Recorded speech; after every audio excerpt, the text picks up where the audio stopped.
black people. It's all about the unity. There's nothing they can do with us, so ain't nobody who. We are in a state of emergency. Prejudice. Wrote a song about it? Like to hear it? Here it go. Free your mind.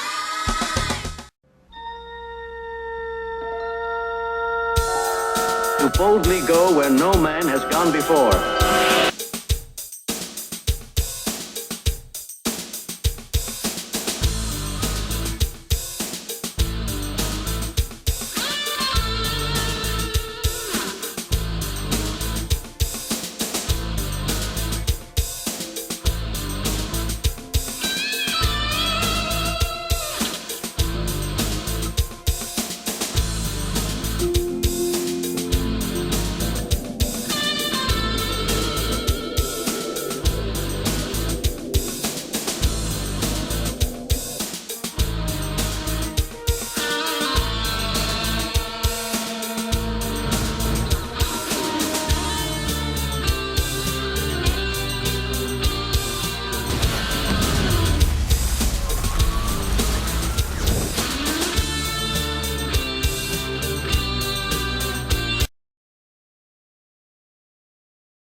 Black people, it's all about the unity. There's nothing they can do with us, so ain't nobody. We are in a state of emergency.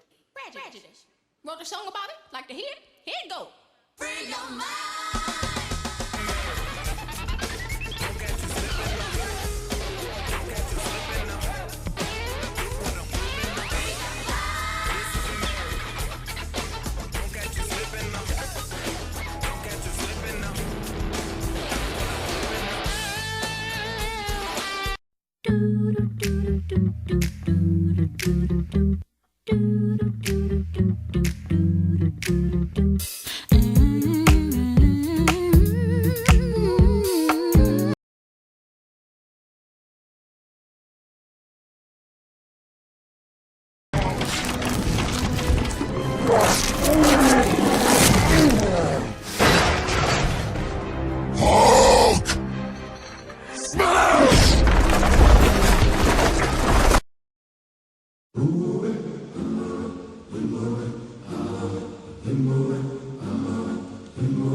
Thanks for allowing me on this panel today. And I just like to say that once again, I'm grateful to have an opportunity to be able to help celebrate Soul Liberation Day, and also because of the important purpose that comes along with it. And I've been really reflecting on some things throughout this whole year, especially because of this time that we're in, dealing with this pandemic and dealing with the crisis that we particularly find ourselves in as descendants of slaves born here in this country. And I must say that with all that's been going on, what we need to be focusing on building a nation for ourselves in terms of creating an environment where we have laws in place to protect us, and that, you know, of course, others will have to respect as well. We steadily keep on ending up in all these other different places, and also, which means being divided, you know, in so many different areas that it's just unbelievable at this point in time, especially in our history in this country as a people, you know, and fighting so many more battles, even more than what our ancestors had to fight, you know, which is unnecessary for us because they paved the way for us to make it better, especially for the generations to come behind us.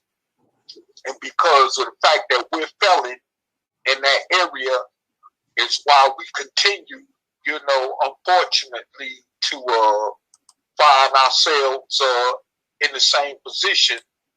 Like I heard somebody say, you know, as far as us, you know, not being willing to challenge our open enemy and oppressor of over 400 years, but we're steadily, constantly killing each other, fighting each other, and having petty indifferences among ourselves that's, you know, blocking our path from getting to true liberation is in terms of what we need to be at as a people. I must say that, you know, we have this, you know, propensity to allow disagreements and keep us apart continually. And it gets to the point where it becomes more redundant and to the point to where, in fact, it is a possible chance that we could end up back on a plantation picking cotton. But many of us don't believe it, because many of us don't understand the capabilities of what this enemy can do to us, even more than what they were able to do to our ancestors. You know, and see, this is the thing about it. You know, we don't have no defense against that. And because we don't have no defense against that, just like this situation, did no one know that COVID-19, you know, would end up changing the normal way the world moves every day?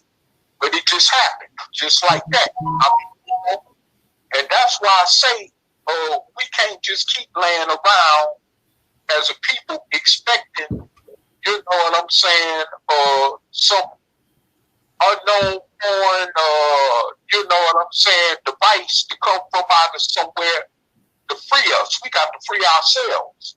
Else we're going to end up in a much more worse situation than what we find ourselves at right now.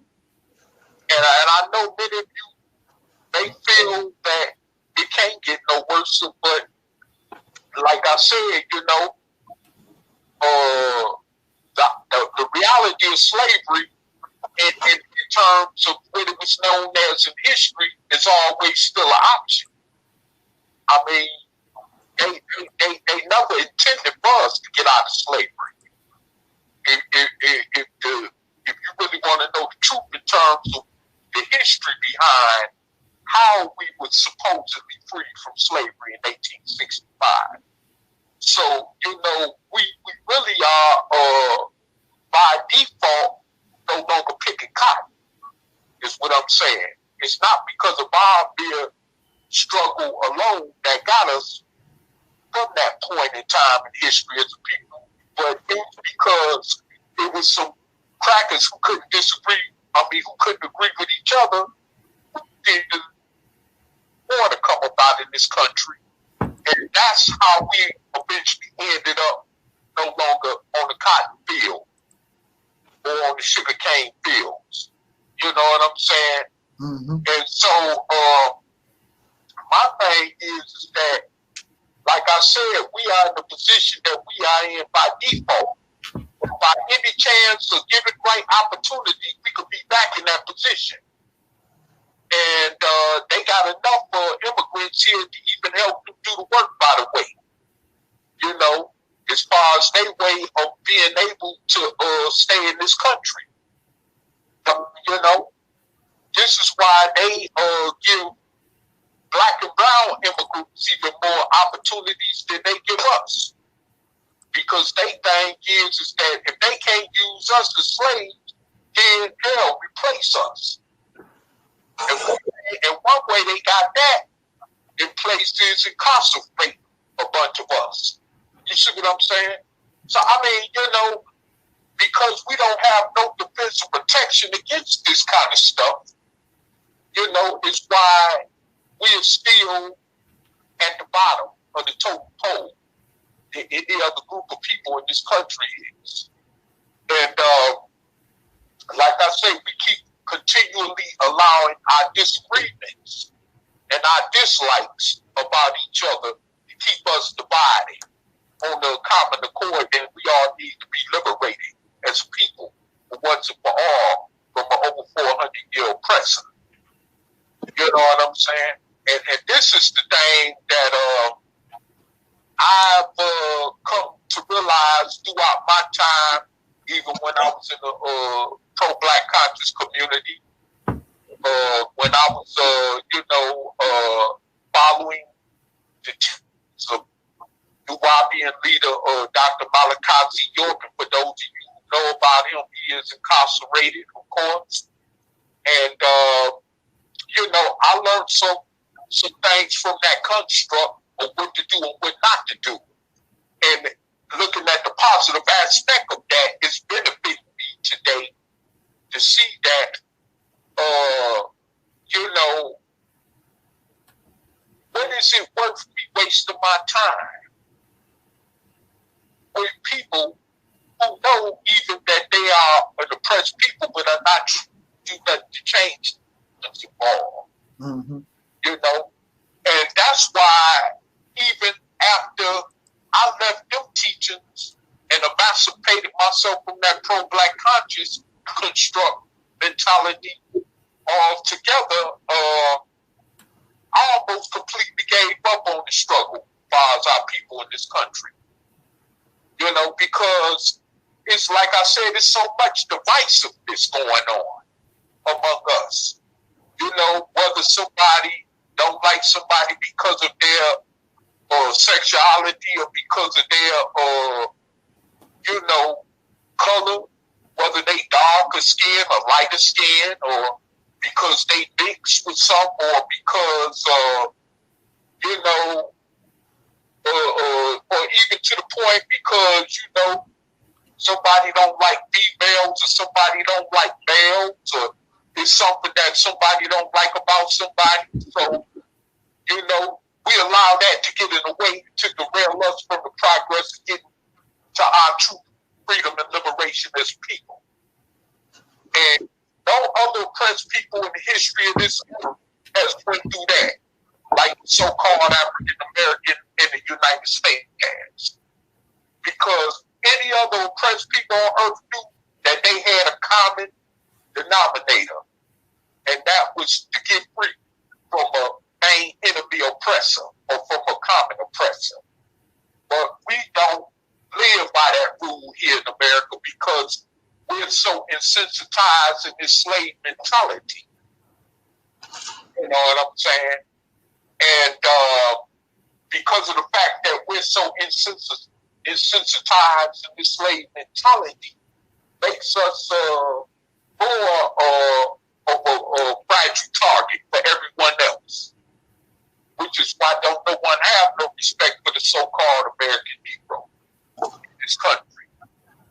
You know, and even Marcus Garvey from almost 100 years ago clearly made that perfectly known, that the unquote black man in America would never be respected under this racist caste system, you know, which many call systemic racism today, you know. But like I said before, it's a fact, you know, and it's because, and even like he said, you know, a people without unity is a people without respect. And that's going to continue in our case here in this country. Unless we wake up and get our heads up out the mud and realize that, look, we got a common situation going on. Where every time you turn up and look around, some racist police blowing your head off because you're the N-word, or some racists is blowing your head off or ready to lynch you or attack you in some kind of way because you're the N-word. You know what I'm saying? You know? And we're finding ourselves constantly being bombarded with all kind of attacks. Just what's happening to us, what's been happening to us these last 4 years since this live known racist president has been in office. If that ain't even enough to really wake up black people, I don't know what to say. It should have been enough to wake us up when Obama was in there to show how America felt about us. You know what I'm saying? And being that I've lived through these parts of history in this country in my over 50 years on this planet Earth, I can see now that there's a possible chance that we may never get it together, but I hope it does not end up being that way. You know what I'm saying? Which is why I am still a firm supporter of the Mississippi campaign. Okay, but the reality is that because of our attitude mainly toward each other and how we deal with each other, you know what I'm saying, and how we cannot put our dislikes to the side and let's come together and become emancipated from being the oppressed people, then we're going to remain in this position that we find ourselves in. And one thing which is called the N-word. Even like someone told me over recently, every immigrant that comes to this country, the first thing they learn is the N-word. In other words, they learn how not to be the N-word so they can help keep their foot on our necks in order not to be the N-word. If you remember when the Irish and Italians first came to this country, they were also the N-word before they started becoming classified as being Caucasians. Mm-hmm. They weren't always looked at as Caucasians in this country. But Caucasian over here in America made a pact with them by saying, look, wow, if you don't want to be the N-word, you know what I'm saying, you can't have nothing to do with the actual N-word in this country, meaning us. You see what I'm saying? So, this is the thing. Just like in the words of John Henry Clark, we have no friends. Not even in Africa. Not even in the Caribbean. We have no friends nowhere. And because we don't treat this situation like that, is why we remain so divided. And in so many places, whether it be in religion, sports, entertainment, or as far as the underground world, or whatever type of lifestyle that we indulge ourselves in. We're just caught up in so many different places. And we allowing it to keep us so divided to where we become more easier targets for attack. And that's where we're at as people. And this is why it's so important for us to get together so we can take control.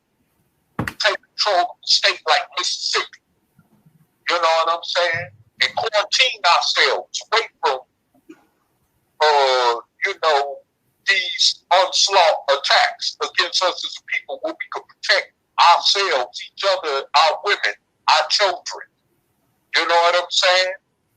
And where we could become more safer and free, finally, for once and all, as a people in this country. And like I said, I don't care what type of,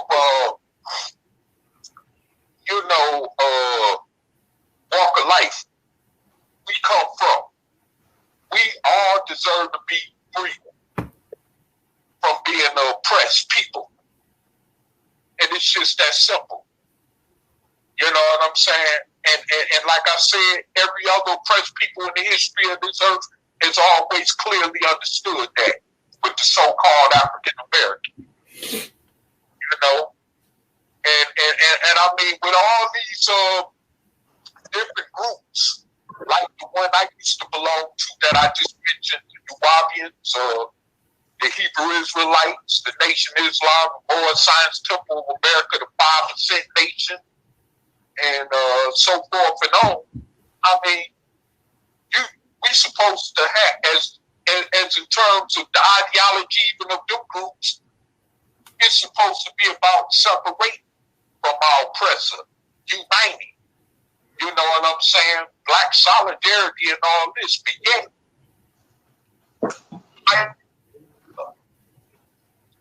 you know, and there's so much disagreement and divisiveness among each other in these different groups. Is why on that end we can't even unite. You see? And which is why I don't blame the common Negro in the streets of America for not even wanting to become a part of them organizations because of stuff like that. You know what I'm saying? And who can blame them? You know? So, I mean, my thing is this. You know, is that, like I said before, you know, and I don't have no problem with people who want to be religious. That's your business. That's your personal business. But we cannot continue letting that get in the way of us becoming free from being the oppressed people.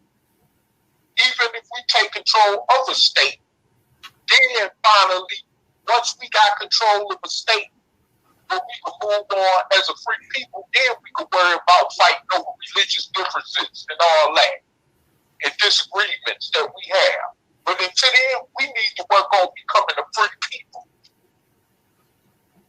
You know what I'm saying? And that's mainly what's happening right now. Unless, like I say, we want to find ourselves back in the cotton and sugar cane fields. Or worse. You know what I'm saying?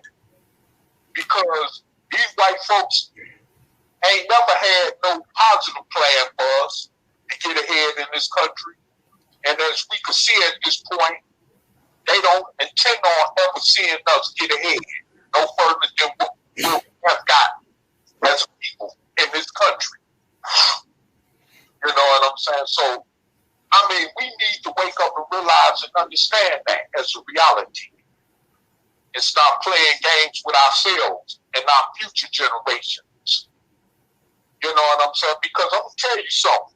Our future generations right now, even these younger generations coming behind us today, we can't blame them for not having respect for us. You know what I'm saying? In the way that they treat the older people.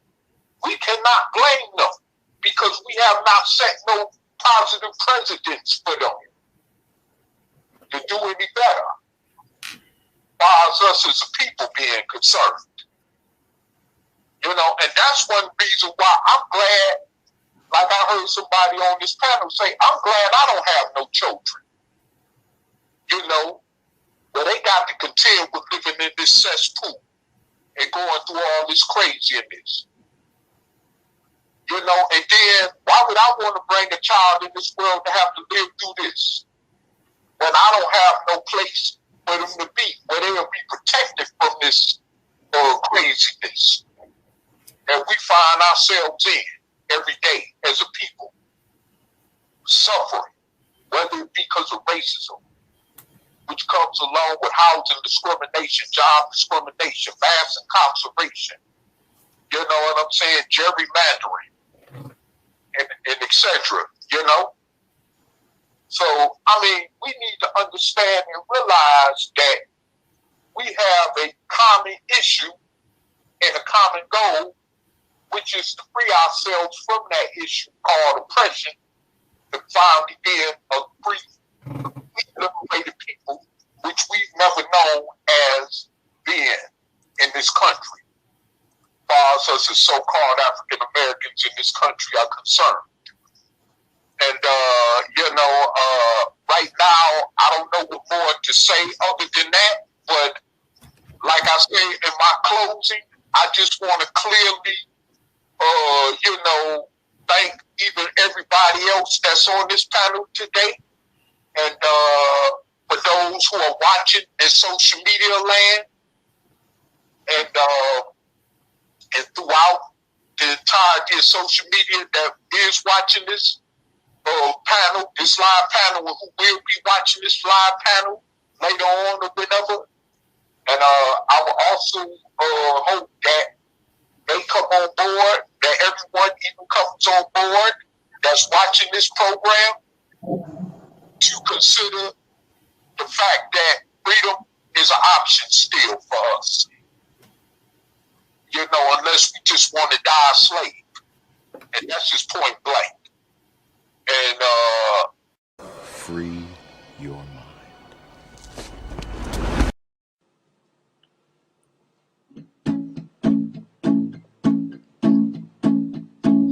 A poor black person meets a white person and suddenly their life is better. A poor black person meets a white person and now they can get their shit together. White people to the rescue. What would we do without you? You make all our dreams come true. White people to the rescue. Poor black boys are really good at sports, but only when a white coach tells them. Poor black boys would just do what destroys till a white coach comes along to help them. White people to the rescue. What would we do without you? You make all our dreams come true. White people to the rescue. Whether we want to dance or sing or simply just survive, we only need some white people and we will truly thrive. Poor black lasses would fail all their classes till a white teacher stops to teach them. Poor black lasses would shake and pump their asses till a white teacher tries to reach them. Poor black orphans would live off their endorphins. Not much else rhymes with orphans. White people to the rescue. What would we do without you? You make all our dreams come true. White people to the rescue. White people to the rescue. What would we do without you? White people to the rescue. What would we do without you?